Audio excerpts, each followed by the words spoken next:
Everybody, welcome back. So today we're going to take a look at the second rifle that came in this box. If you guys saw the first one, that was that beautiful Clayco AK underfolder with the wonderful greenish black looking bakelite, something that no other country that to my knowledge has done.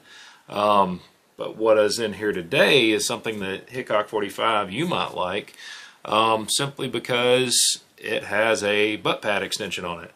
Now, today we're going to be taking a look at that Polytech spiker that I got, that was imported by King's. Let's see if I can get this one out without dropping it. This is the second rifle I also liberated from that auction in Illinois, and I've got bubble wrap everywhere. Let's just tear that. This one is very nice as well. However, it's got some weird oddities to it. I keep seeing, I don't know what's on this thing. It's kind of driving me nuts. Anyway,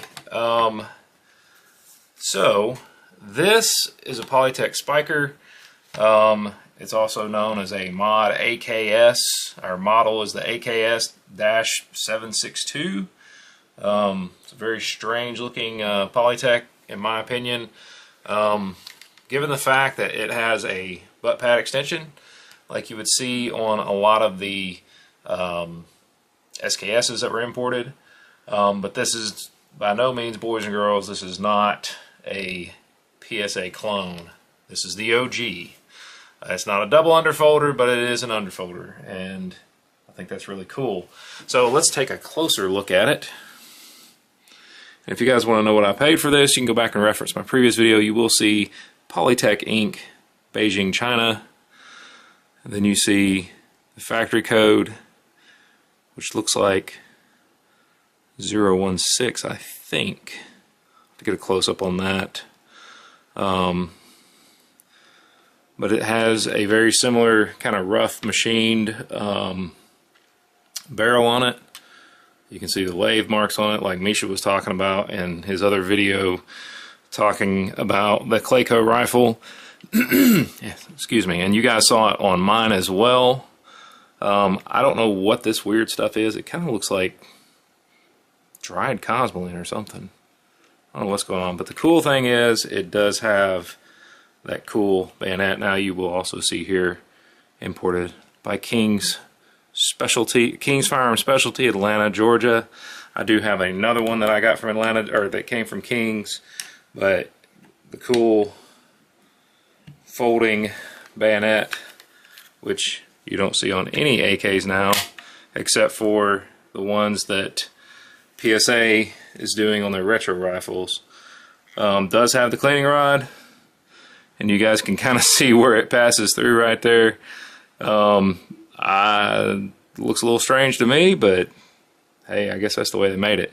Now, this one did come with a thread protector rather than any sort of muzzle device other than a thread protector, but that's okay.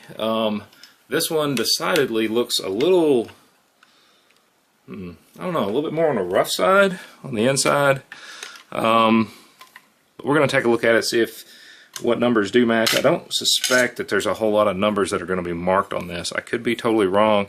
I do know, for instance, that my dust cover is not marked at all, and it is a smooth dust cover. So the last four of our serial is 1293. Let's see what all matches. The recoil spring is not marked anywhere. Get this bolt back. This thing is dirty. Needs a good cleaning. Needs a very good cleaning. Somebody's been shooting this for sure. But that's what they're made for, to be enjoyed, not just to be safe queens. And yes, I know I don't have a lot of range videos. That is also marked 1293 on the bolt. And we have a 1293 on a carrier. And it looks as though these were finished in the white. Alright, let's get into the rest of this. I really doubt they would have marked their rear sights, and they did not. However, this thing is so dirty. You guys will notice it is a chrome line bore, so that's a huge plus.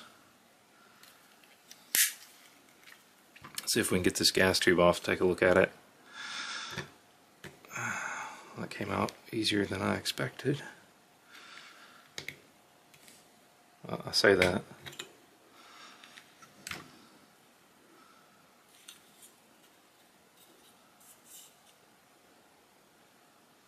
Okay, so there is an Electro Pencil 1293 on here. I have to insert a picture of that. So I really don't know what the story is behind these. I don't know a lot about these. Looks like somebody didn't put that back on there good.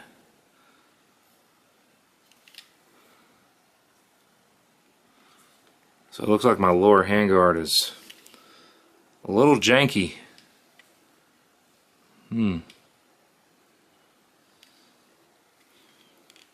Very strange. I don't know if that was just poor quality or... Oh, wow, that thing is really on there. Well, that's going to take some closer inspection for sure to try to figure out what's going on there. As you guys can see, it's not sitting in there properly.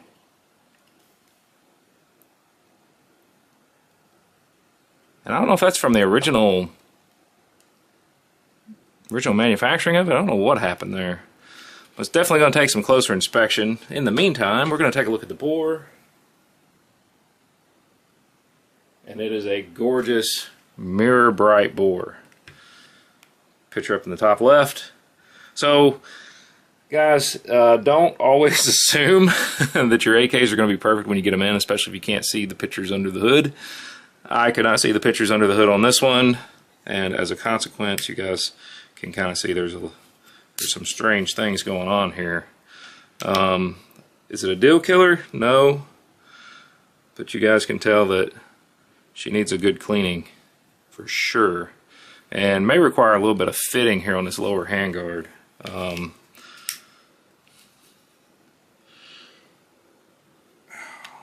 that's not going to come out of there. Okay, fine. You want to be that way.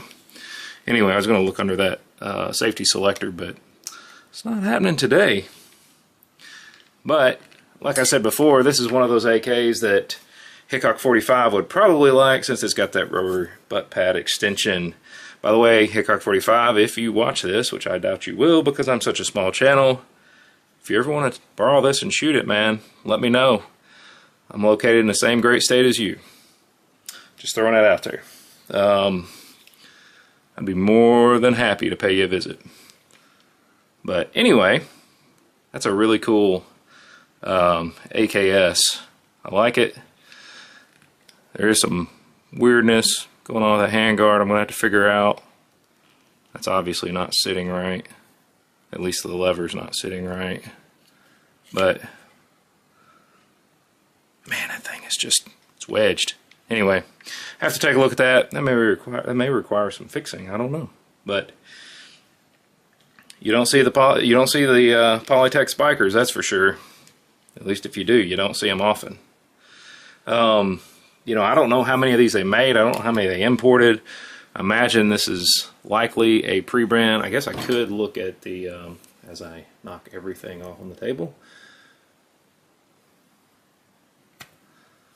Oh wow. Okay, so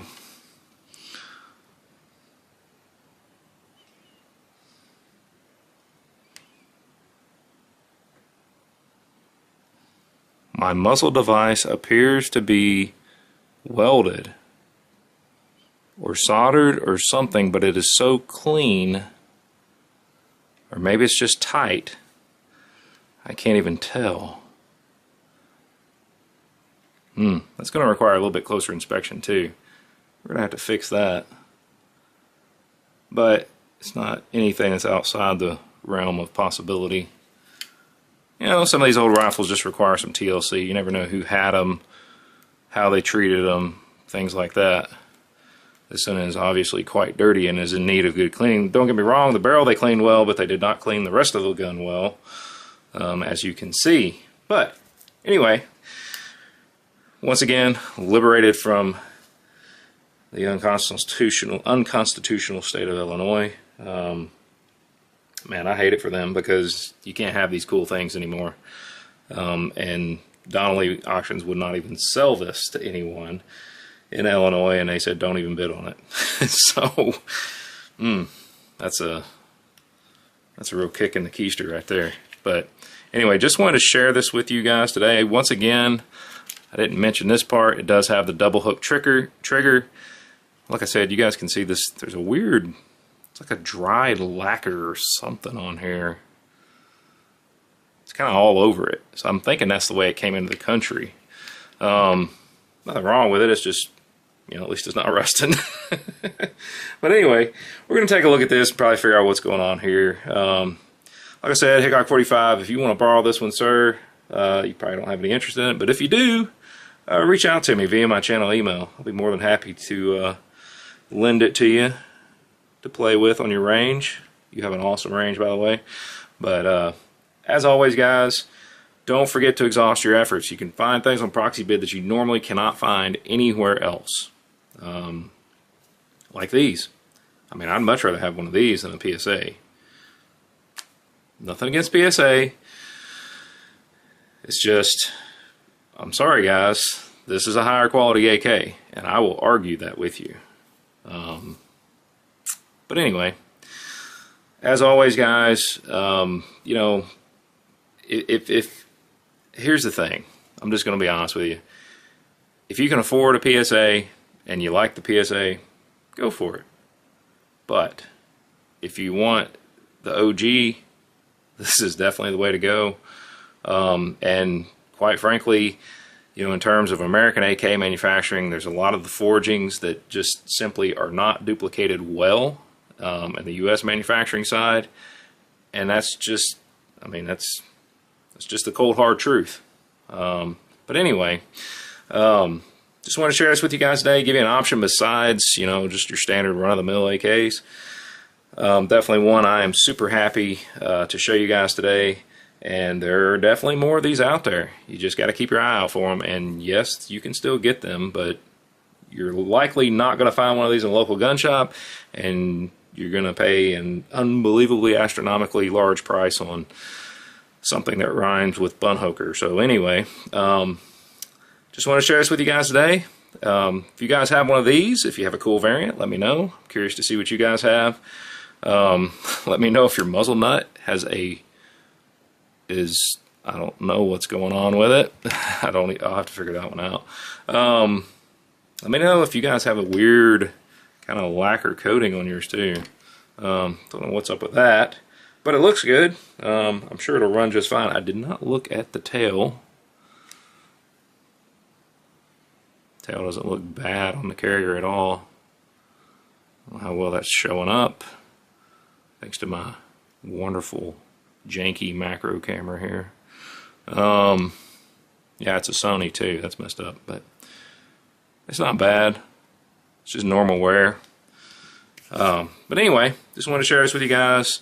As always, big shout out to my subscribers. Thank you guys for all your likes, your shares, your comments, and until next time, you guys have a great day.